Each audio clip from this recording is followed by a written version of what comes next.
ஜெய் சமையல் இன்றைய ஸ்பெஷல் இஞ்சி குழம்புங்க. உடம்புக்கு நல்லது. 10 நாளைக்கு ஒருக்கா செஞ்சு சாப்பிட்டா உடம்பு ஹெல்த்தாக நல்லா இருக்குங்க. இஞ்சி 100 கிராம் தோல் சீவி வச்சுருக்கேன். அதுக்கு பூண்டு, சின்ன வெங்காயம் ஒரு கைப்பிடி, வெந்தயம் 1 டீஸ்பூன் தாளிப்புக்கு, மிளகு, ஜீரகம், பெருங்காயம், மஞ்சத்தூள், உப்பு, புளி கழனி தண்ணியில் வச்சுருக்கேன். நல்லெண்ணெய் தாளிப்புக்கு. நல்லெண்ணெய் தான் போட்டு தாளிக்கணும். குழம்பு நல்லா டேஸ்ட்டாக இருக்கும்.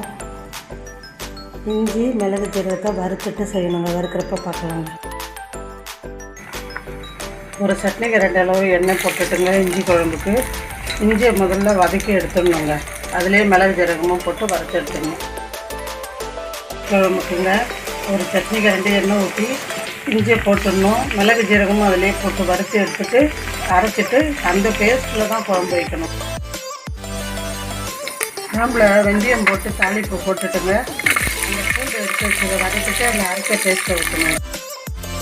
இஞ்சி, மிளகு, ஜீரகம் எல்லாத்தையும் போட்டு அரைச்சி வச்சுங்க. அதிலே புளி தண்ணி ஊற்றிட்டா அதை எடுத்து அப்படியே பூண்டு வதக்கணும்ல அதில் ஊற்றிட வேண்டியதான். பூண்டு வதக்கி வச்சு தக்காளி ஒன்றே சின்ன தக்காளி அதில் ஊற்றி வச்சுக்கோங்க. இஞ்சி குழம்பு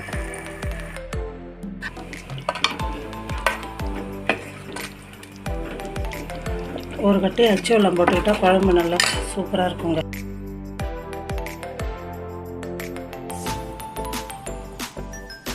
இஞ்சி குழம்பு ரெடி ஆகிடுச்சுங்க. இதே போல் நீங்களும் செஞ்சு சாப்பிடுங்க. லைக் பண்ணுங்கள்.